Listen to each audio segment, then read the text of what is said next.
Diduga tak terima ditegur usai geber motor, pengendara motor sport di Surabaya toyor kepala security. Diduga tak terima ditegur usai geber motor, pengendara motor sport di Surabaya toyor kepala security.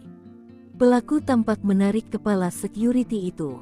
Dikutip Tribun Tanda Hubung Medan.com dari Banjarmasinpost.com, peristiwa tersebut terjadi tepat di halaman Gedung Graha Pena Ahmad Yani, Surabaya saat momen Sunday Morning Ride Sunmori, Minggu, tanggal 23 Juni tahun 2024. Dikutip melalui unggahan akun Instagram @viralsin Jumat tanggal 28 Juni tahun 2024, Sunmori tersebut adalah agenda rutin mingguan di KFC Ahmad Yani yang tercatat telah digelar sebanyak 11 kali. Dalam video tampak satu persatu pengendara motor sport keluar dari area parkir. Tiba-tiba salah satu security menghampiri pengendara Kawasaki Ninja H2 hitam yang sedang mengemudikan motornya. Keduanya pun tampak berbincang-bincang sembari berbisik.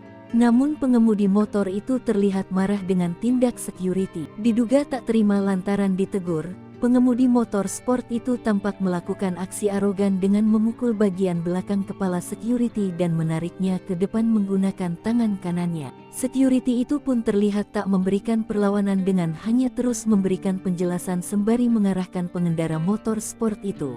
Setelah security lain datang untuk melerai keduanya, pengendara motor sport itu pun pergi. Sementara dikutip melalui unggahan itu, salah seorang pemotor Surabaya dengan identitas Wundix memberi klarifikasi dalam kolom komentar, menyangkal bahwa oknum yang terlibat dalam tindakan tak pantas tersebut bukanlah grupnya.